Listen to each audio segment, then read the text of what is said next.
आज हम दर्शन करा रहे हैं आपको जिरभार शिव शक्ति आश्रम। जी हाँ, महाराज जी से सुनेंगे इस आश्रम में आप कब से हैं और आपके द्वारा यहाँ पर जो यज्ञ किए गए हैं, आगामी यज्ञ के बारे में चर्चा। एक ऐसा आश्रम जहाँ अभी बरगद के वृक्ष से हनुमान जी महाराज की प्रतिमा प्रकट हुई जी, इन सब पर चर्चा। और गुरुदेव ने नर्मदा परिक्रमा उस समय में की है जब नर्मदा परिक्रमा पथ पर कोई डैम नहीं था, बस एक डैम था, बरगी डैम। और शूलपाणी की झाड़ियों में क्या हुआ था गुरुदेव के साथ, तो सुने और देखे पूरा वीडियो। गुरुदेव नर्मदे हर। नर्मदे हर गुरुदेव। बड़ा शांत सुगम, यहाँ आने के बाद एक शांति का एहसास होता है, ऐसा यह आश्रम। तो इसकी इस जगह पर स्थापना कब से हुई गुरुदेव? इस जगह को करीब 20 साल हो गए मैं यहाँ पे आया हूँ। 20 साल। 20 साल से आप इस स्थान पर हैं। हाँ जी। और कहा जाता है यहाँ एक बहुत बड़ा यज्ञ भी हुआ था। हाँ जी, यहाँ पे 4 यज्ञ 108 कुंडी के हो गए, 5वां होगा अब 2027 में। 5वां महायज्ञ होगा। हाँ, 2000 शिव शक्ति महारुद्र 2027 में। हाँ जी। हाँ, तो आप इस नर्मदा तट और माँ नर्मदा के इस पथ पर कब से गुरुदेव? मैं को करीब अब उम्र तो मेरे को नहीं मालूम होगा, समय हो गया मेरे, अब बचपन से माँ चरणों में पड़ा हूँ मैं तो। बचपन से ही। हाँ। और इस आश्रम पर आप 20 वर्षों से अभी? हाँ, 20 वर्ष मेरे को यहाँ हो गया। 14 वर्ष नगाँव में रहा हूँ मैं। नगावा में। हाँ, वहाँ पे पहला यज्ञ कराया था 108 कुंडी का। जो अभी आपने बताया हनुमान जी उस वृक्ष से प्रकट हुए। हाँ, ये तो अभी पहले दिखते मगर नाग पंचमी से ज्यादा दिखने लगे जी। तो नाग पंचमी से किया हुआ, फिर हनुमान जी महाराज का श्रृंगार किया, पंछी से पूछ के कि भाई क्या करें, बोल सिंदूर लगा दो। हनुमान जी महाराज आए अपने यहाँ पे तो उनका स्वागत करो जी। सिंदूर लगा दी। हनुमान जी महाराज यहाँ प्रकट हुए। हनुमान जी का मंदिर है, बड़ी गौशाला, महाराज का मंदिर है, हनुमान जी का है, गौशाला है। सभी का संचालन गुरुदेव कैसे होता है? बस ऐसे ही आप जैसे भगत थोड़ा थोड़ा सहारा कर देते हैं। कभी बड़ा कार्यक्रम होता है तो जो भी अपन को थोड़ा बहुत सहारा मिल जाता है, उसी से गाड़ी चलती है। बाकी हर साल तो नहीं होता है, 2 4 5 6 साल में जो भी पे वो दे देते हैं। मैं यहाँ पे कोई ऐसी आवक नहीं है, कभी आ जाए तो 500 भी आ जाए तो 1000 भी आ जाए तो 1 रुपया भी नहीं आता है जी। और माँ नर्मदा पथ की महिमा के बारे में कुछ कहे गुरुदेव? माँ तो माँ है। माँ नर्मदे हर बोलते, जो नर का मध हरने वाली माँ है, वो सबका मध हरती है और सत प्रेरणा देती माँ। इनको नर्मदे हर बोलते हैं। लाखों लोग पापी तरते हैं उनके चरणों में, माँ नर्मदा के। वो जाने अनजाने भी यदि माँ भगवती चरणों में स्नान कर ले तो पावन हो जाते हैं। परिक्रमा पथ पर क्या उद्देश्य लेकर परिक्रमा वासी आते हैं, ऐसा कुछ महत्व है क्या? उद्देश्य लेके कहीं तो अपना पारिवारिक लेके आते हैं, किन्हीं को बच्चे नहीं होते हैं तो किन्हीं को किसी खेती बाड़ी कोई परेशानी के संकल्प से होते हैं कि माँ भगवती हमारी इच्छा पूर्ण करे, तो माँ नर्मदा सबकी इच्छा पूर्ण कर देती है परिक्रमा पूर्ण होने के बाद। गुरुदेव आपकी भी क्या पहले नर्मदा परिक्रमा हुई? हाँ जी, मैं पहले कर चुका हूँ, जब एक ही बांध बना था, जब इतने बांध नहीं, गुजरात में भी नहीं बांध था, जो सरदार सरोवर शूलपाणेश्वर झाड़ी बोलते हैं, वो बांध भी नहीं बंधा था। एक बांध बरगी बांध बोलते हैं, जबलपुर के पहले सबसे पहले बरगी। बरगी बांध वो ही बंधा था, बाकी कोई बांध नहीं था यहाँ पे नर्मदा में जब मैं परिक्रमा गया था। तो उस समय का तो दृश्य अलग होगा। उस समय का दृश्य तो खाली अब बोलने से है, बाकी जो बात पहले वाली जो पवित्रता थी वो भी नहीं है न पहले जैसे कोई भक्ति को जो देखो नर्मदे हर, बाकी अपन को इतराज नहीं, बहुत अच्छी बात। मगर जो पहले आनंद था वो अब आनंद नहीं, क्योंकि पहले वाली शूलपाणेश्वर झाड़ी थी और बड़ा आनंद आता माँ तट पे परिक्रमावासी को, संत महात्मा रहते थे। अभी भी वही है, मगर माता रानी की लीला बढ़ गई है। लाख लोग भगवती के दर्शन करते हैं, पावन हो जाते हैं माँ के जल पीने से।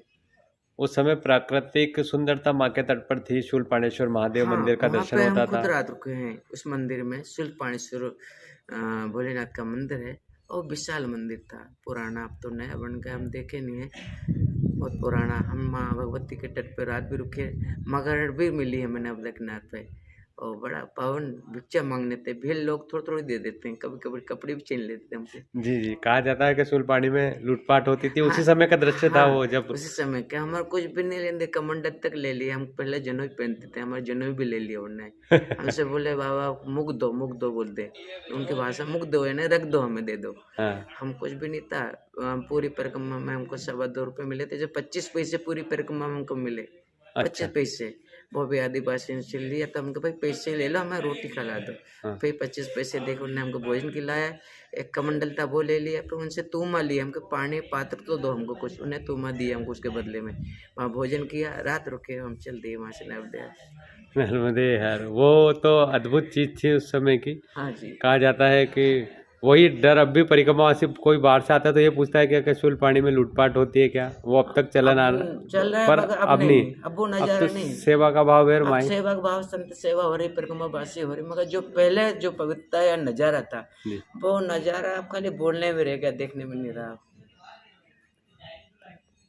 और वो नर्मदा परिक्रमा से भी वो माई के तट पर आता है तो माँ के पवित्रता का वो भी ध्यान नहीं रख पाता है नहीं कहीं ना रखता कहीं। है, को जो परिक्रमा का नियम है जी, वो 3 साल 3 महीने 13 दिन का है। और आजकल तो क्या 13 दिन में परिक्रमा हो जाता, जी। साल भी नहीं हो पाता, खाली 13 दिन में। 3 साल 3 महीना 13 दिन का परिक्रमा है, मगर 13 दिन में परिक्रमा। अब 13 दिन में क्या अनुभव होगा परिक्रमावासी को, जो आनंद मिलना चाहिए वो नहीं मिल पाता। अब तो कल नवदे हर पहले था और अब हो गया लदमरे हर। हाँ।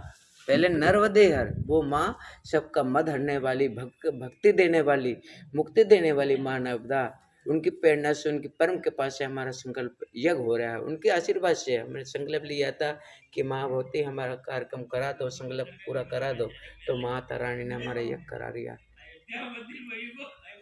हनुमान मंदिर की स्थापना आपके द्वारा हुई है? हाँ, ये सब पूरा आने के बाद, पहले हनुमान जी महाराज भी यहाँ पे पास में थे, शिव जी महाराज भी थे, मगर पुरानी मूर्ति, खंडित मूर्ति थी, बहुत पुरानी बेरन मूर्ति थी, कोई पता भी नहीं था। आने के बाद यहाँ पे धीरे धीरे झोपड़ी में रहे, झोपड़ी के बाद धीरे फिर जैसा भी सदगुरु माता रानी दया किया, उसके बाद यज्ञ होने लगा। यज्ञ से जो भी थोड़ा बहुत सहारा हुआ, उससे ये किया। आप किस संप्रदाय से आते हैं गुरुदेव? मैं सन्यासी दशनामी नागा संपदा हूँ, जूना अखाड़ा गाँव में, श्रीपंथ दशनाम जूना अखाड़ा। जूना अखाड़ा। हाँ जी। एक बार एक संत से मेरी चर्चा हुई थी तो उन्होंने कहा था, बताया भी था कि हमारे एक संत हरभजन पुरी जी महाराज रहते हैं। हाँ जी, हमारे बेसी नाम लिखता अखाड़े द्वारा श्री दिगंबर हरभजन पुरी जी। तो आपके बारे में फ़ोन पर अब मुझे पता नहीं है, कहीं नर्मदा तट के एक संत ने जब मेरी बात हुई थी तो उन्होंने कहा था कि हम हमारे गुरु भाई वहाँ रहते हैं आपके। हाँ, मैं तो जानता नहीं भाई कौन है, मैं तो मेरे को नहीं जान पाता हूँ कौन क्या है, मगर चरणों में पड़ा हूँ इधर माँ भगवती के, शिव जी महाराज के, जैसे भी भक्ति बन रही है। अब संतों के लिए तो यह जो समाज है, यही परिवार है, इसका उत्थान। हाँ, हमारा परिवार तो जो भगत जगत है वही अपना परिवार है। और हमारा भी सौभाग्य है कि आज गुरुदेव के दर्शन हुए। अब मोह भाव भरोस हनुमंता, बिन हरि कृपा मिले नहीं संता, ऐसा भाव लेकर हम आज नर्मदा पुराण सुनने आए थे। जी। और वहाँ से हमारे दर्शन आज भाग्य में लिखे थे तो हम इस आश्रम में पहुँचे हैं और आपको अभी दर्शन कराते हैं। जो इस पेड़ से हनुमान जी महाराज प्रकट हुए उनके भी दर्शन कराते हैं आपको। गुरुदेव ने हमारे से चर्चा की। एक प्रश्न और गुरुदेव, 22 जनवरी को अयोध्या में रामलला विराजमान हो रहे हैं। हाँ, उस पर भी भव्य कार्यक्रम हो रहे हैं। हिंदू सनातन धर्म संस्कृति में ये कहीं कि वर्षों की तपस्या के बाद यह अवसर हमारे सामने आया है। तो क्या विशेष करना चाहिए गांव वालों को उस दिन? गाँव वाले के जब प्रभु कलयुग में भी आ गए हैं तो हर युग में रहते हैं, मगर किसी रूप में उनको मंदिर बनवाना है तो वो किन्हीं के नेता को प्रेरणा दे देते हैं, उनके काबिल देख लेते कि ये मेरा मंदिर बना सकते हैं। तो कई बड़े बड़े मंत्री राजा जो भी है वो निकल गए, और जिनका योग, जिनके हाथ बनवाना मंदिर परमात्मा ने, उनके रूप में आके वो मंदिर बना दिया।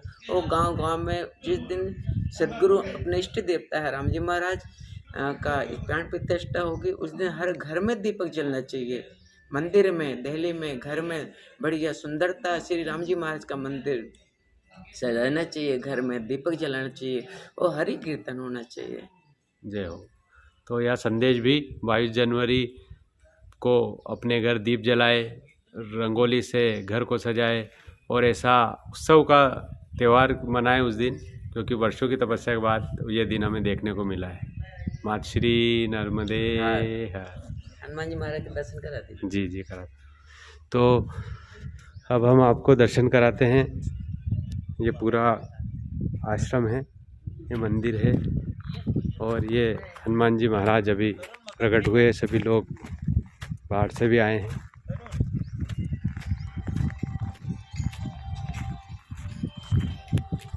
वृक्ष है, यहीं से ये जो आपको स्वरूप दिख रहा है हनुमान जी महाराज का, इसी वृक्ष में प्रकट हुआ है।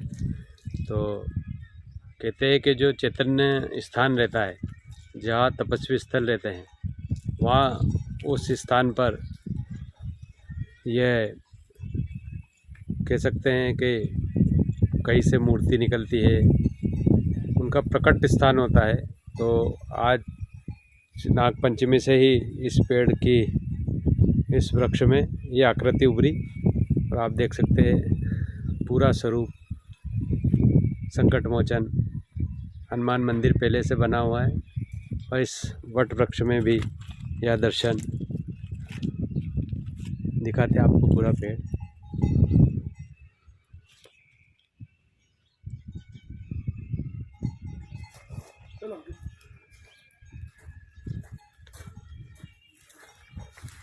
नर्मदे।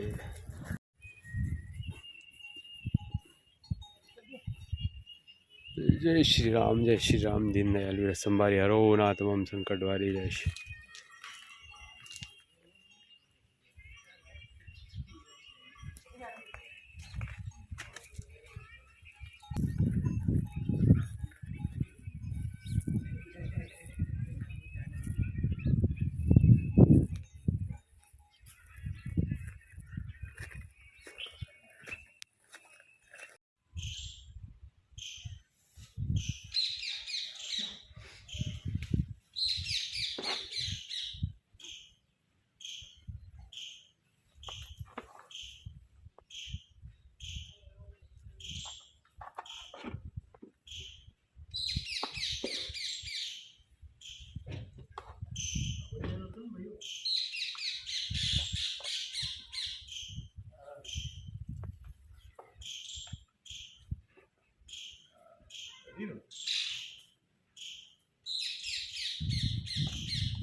जी